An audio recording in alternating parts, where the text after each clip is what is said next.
ढंग से संचालन किया तथा आकाश और अंतरिक्ष को कपाते हुए सकल ऐश्वर्य से परिपूर्ण इंद्रपुरी अमरावती पर चढ़ाई की। देवताओं की राजधानी अमरावती में बड़ी सुंदर सुंदर नंदन वन आदि उद्यान और उपवन हैं।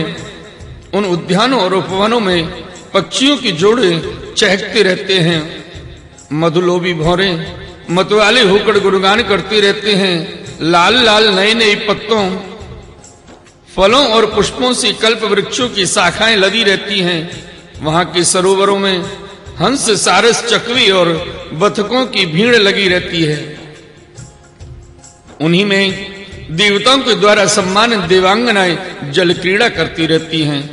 ज्योतिर्मय आकाश गंगा ने खाई की भांति अमरावती की चारों ओर से घेर रखा है। उनके चारों ओर बहुत ऊंचा सोने का परकोटा बना हुआ है, जिसमें स्थान स्थान पर बड़ी बड़ी अटारियां बनी हुई हैं। सोने के किवाड़ द्वार द्वार पर लगे हुए हैं और स्पष्ट मणि के गोपुर नगर की बाहरी फाटक हैं। उसमें अलग अलग बड़े बड़े राजमार्ग हैं। स्वयं विश्वकर्मा ने ही उस पुरी का निर्माण किया है। सभा के स्थान, खेल के चबूतरे और रथ चलने के बड़े बड़े मार्गों से वह शोभायमान है। करोड़ों विमान उसमें सर्वदा विद्यमान रहते हैं और मणियों के बड़े बड़े चौराहे एवं हीरे और मूंगे की वेदियां बनी हुई हैं। वहां की स्त्रियां सर्वदा 16 वर्ष की सी रहती हैं। उनका यौवन और सौंदर्य स्थिर रहता है। वे निर्बल वस्त्र पहनकर अपने रूप की छटा से इस प्रकार देदीप्यमान होती हैं जैसे अपनी ज्वालाओं से अग्नि। देवांगनाओं के जूड़े से गिरे हुए नवीन सौगंधित पुष्पों की सुगंध लेकर वहां की मार्गों में मंद मंद हवा चलती रहती है। सुनहली खिड़कियों में से अगर की सुगंध से युक्त सफेद धुआं निकल निकल कर वहां की मार्गों को ढक दिया करता है। उसी मार्ग से देवांगनाएं आती जाती हैं। स्थान स्थान पर मोतियों की झालरों से सजाए हुए चंदोबे तने रहते हैं। सोने की मड़ में पताकाएं फहराती रहती हैं। छज्जों पर अनेकों झंडियां लहराती रहती हैं। मोर, कबूतर, भौरे कलगान करते रहते हैं। देवांगनाओं के मधुर संगीत से वहां सदा ही मंगल छाया रहता है। मृदंग, शंख, नगाड़े, ढोल, वीणा, वंशी, मजीरे और सृष्टियां बजती रहती हैं। गंधर्व बाजों के साथ गाया करते हैं और अप्सराएं नाचा करती हैं। इनसे अमरावती इतनी मनोहर जान पड़ती है मानो उसने अपनी छटा से घटा की अधिष्ठात्री देवी को भी जीत लिया है। उस पुरी में अधर्मी, दुष्ट, जीवद्रोही, ठगमानी, कामी और लोभी नहीं जा सकते। जो इन दोषों से रहित हैं वे ही वहां जाते हैं। असुरों की सेना के स्वामी राजा बलि ने अपनी बहुत बड़ी सेना से बाहर की ओर सब ओर से अमरावती को घेर लिया और इंद्रपत्नियों के हृदय में भय का संचार करते हुए उन्होंने शुक्राचार्य जी के दिए हुए महान शंख को बजाया। उस शंख की ध्वनि सर्वत्र फैल गई। इंद्र ने देखा कि बलि ने युद्ध की बहुत बड़ी तैयारी की है, अतः सब देवताओं के साथ वे अपने गुरु बृहस्पति जी के पास गए। उनसे बोले, हे भगवान, मेरे पुराने शत्रु बलि ने इस बार युद्ध की बहुत बड़ी तैयारी की है। मुझे ऐसा जान पड़ता है कि हम लोग उनका सामना नहीं कर सकेंगे। पता नहीं किस शक्ति से इनकी इतनी बढ़ती हो गई है। मैं देखता हूं कि इस समय बलि को कोई भी किसी प्रकार से रोक नहीं सकता। वे प्रलय की आग के समान बढ़ गए हैं और जान पड़ता है मुख से इस विश्व को भी पी जाएंगे। जीव से दशों दिशाओं को चाट जाएंगे और नेत्रों की ज्वाला से दिशाओं को भस्म कर देंगे। आप कृपा करके मुझे बतलाइए कि मेरे शत्रु की इतनी बढ़ती का जिसे किसी प्रकार भी दबाया नहीं जा सकता क्या कारण है। इसके शरीर मन और इंद्रियों में इतना बल और इतना तेज कहां से आ गया है कि इसने इतनी बड़ी तैयारी करके चढ़ाई की है। देवगुरु बृहस्पति जी ने कहा, इंद्र, मैं तुम्हारे शत्रु बलि की उन्नति का कारण जानता हूं।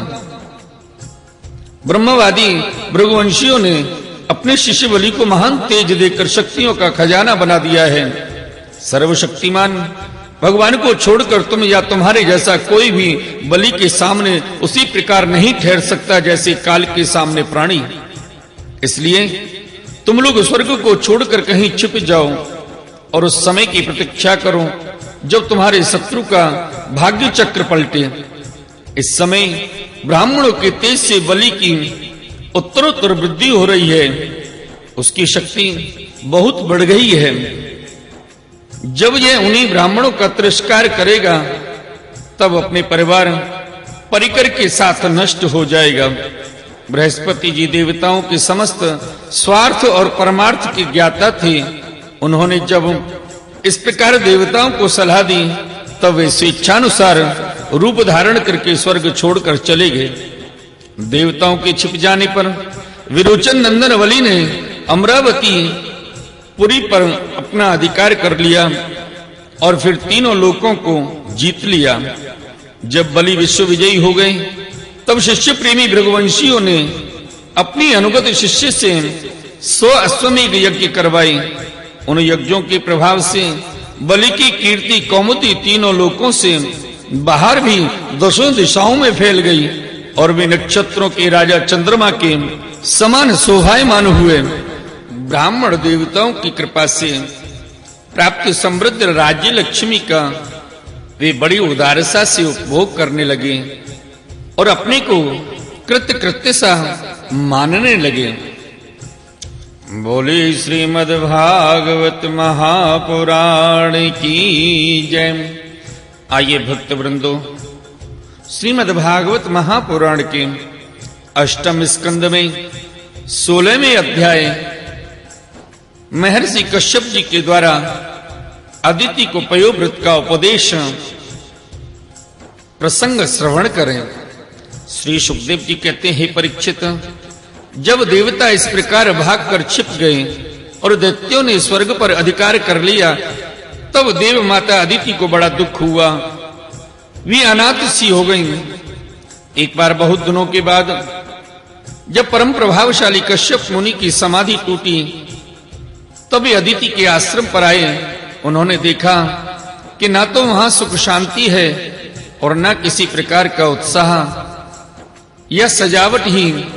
परीक्षित, जब वे वहां जाकर आसन पर बैठ गए और अदिति ने विधि पूर्वक उनका सत्कार कर लिया तब वे अपनी पत्नी अदिति से, जिसके चेहरे पर बड़ी उदासी छाई हुई थी, इस प्रकार बोले, हे कल्याणी, इस समय संसार में ब्राह्मणों पर कोई विपत्ति तो नहीं आई है, धर्म का पालन तो ठीक ठीक होता है, काल के कराल गाल में पड़े हुए लोगों का कुछ अमंगल तो नहीं हो रहा है। हे प्रिय, गृहस्थाश्रम में तो जो लोग योग नहीं कर सकते उन्हें भी योग का फल देने वाला है। इस गृहस्थाश्रम में रहकर धर्म अर्थ और काम के सेवन में किसी प्रकार का विघ्न तो नहीं हो रहा है। यह भी संभव है कि तुम कुटुंब के भरण पोषण में व्यग्र रही हो, अतिथि आए हो और तुमने बिना सम्मान पाए ही लौट गए हो। तुम खड़ी होकर उनका सत्कार करने में भी असमर्थ रही हो, इसी से तो तुम उदास नहीं हो रही हो। जिन घरों में आए हुए अतिथि का जल से भी सत्कार नहीं किया जाता और वे ऐसे ही लौट जाते हैं, वे घर अवश्य ही गीदड़ों के घर के समान हैं। हे प्रिय, संभव है मेरे बाहर चले जाने पर कभी तुम्हारा चित्त उद्विग्न रहा हो और समय पर तुमने भविष्य से अग्नियों में हवन ना किया हो। सर्वदेवमय भगवान की मुख हैं। ब्राह्मण और अग्नि गृहस्थ पुरुष यदि इन दोनों की पूजा करता है तो उसे उन लोगों की प्राप्ति होती है जो समस्त कामनाओं को पूर्ण करने वाले हैं। हे प्रिय, तुम तो सर्वदा प्रसन्न रहती हो, परंतु तुम्हारे बहुत सी लक्षणों से मैं देख रहा हूं कि इस समय तुम्हारा चित्त अस्वस्थ है। तुम्हारे सब लड़के तो कुशल मंगल से हैं ना? देवी अदिति ने कहा, भगवान, ब्राह्मण, गौ धर्म और आपकी यह दासी सब कुशल से हैं। मेरे स्वामी, यह गृहस्थ आश्रम ही अर्थ, धर्म और काम की साधनों में परम सहायक है। हे प्रभु, आपके निरंतर स्मरण और कल्याण कामना से अग्नि, अतिथि, सेवक, भिक्षुकों और दूसरे याचकों का भी मैंने तिरस्कार नहीं किया है।